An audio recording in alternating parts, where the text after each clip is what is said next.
Babur Deodar road પર મીઠા ગામની સીમમાં ફોર્ચ્યુનર કારમાંથી ₹19.35 લાખનો વિદેશી દારૂ બિયરનો જથ્થો, 2 આરોપીઓ ઝડપાયા।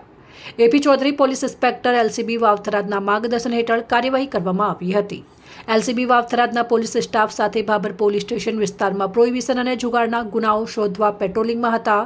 તે દરમિયાન ખાનગી રાહે બાતમી મળી કે બાબર દિયોદર રોડ ઉપર મીઠા ગામની સીમમાં વોચ ગોઠવવામાં આવી હતી। બાબરથી દિયોદર તરફ જતી Fortuner car registration number GJ01 KR 3310ને અટકાવી તપાસ કરતા તેમાં ગેરકાયદેસર રીતે પાસ પરમિટ વગરનો ભારતીય બનાવટનો વિદેશી દારૂ બિયરની કુલ 3585 બોટલ મળી આવી, જેની કિંમત ₹9,25,750 હોવાનું બહાર આવ્યું।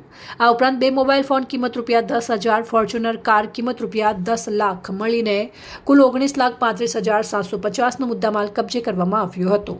પોલીસે સ્થળ પરથી 2 આરોપીઓને ઝડપી પાડી તેમની વિરુદ્ધ તેમજ સ્વિફ્ટ કાર દ્વારા પાયલોટિંગ કરનાર અને સ્થળ પર હાજર ન મળેલા અન્ય એક આરોપી વિરુદ્ધ ગુજરાત પ્રોહિબિશન એક્ટ હેઠળ બાબર પોલીસ સ્ટેશનમાં ગુનો નોંધી કાયદેસરની કાર્યવાહી હાથ ધરી છે।